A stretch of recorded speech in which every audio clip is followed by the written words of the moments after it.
personal connection to the cause. My aunt was a victim of domestic violence. The worst part about domestic violence, in my mind, is that there's not a voice. The women don't have a voice.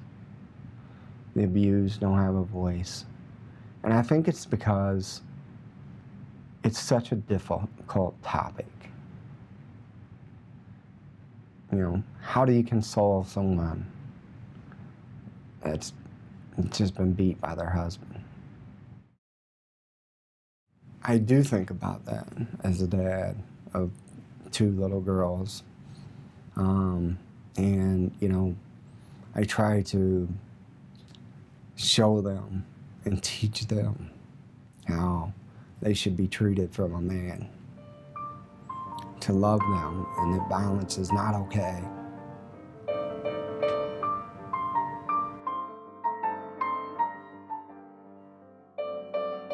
My dad had already been here a year, and immigrating here by himself, without family, without friends, really. He had one family that supported him, but felt pretty isolated, and pretty quickly fell into depression, my dad. Unfortunately, that depression oftentimes comes with problems with substance abuse, particularly alcohol. And unfortunately, he made some bad choices. You know, it isn't around pathologizing this. This isn't a pathology. It's not a disease. It's a behavior, and it's unfortunately a behavior he chose, and he chose that for many years, and my mother had to navigate that. For me, understand that it wasn't my fault, that it wasn't deserved, that I really didn't have, I wasn't responsible for the pain that she was going through.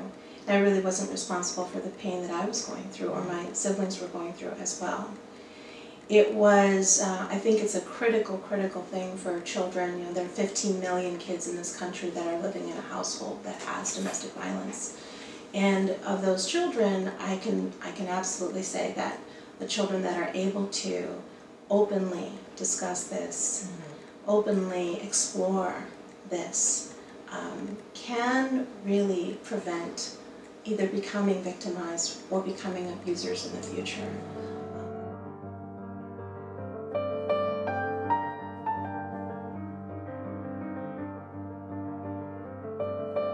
We were always at war. It was always a fight, especially when my husband wanted to get high. It was constantly picking a fight so he can have his way.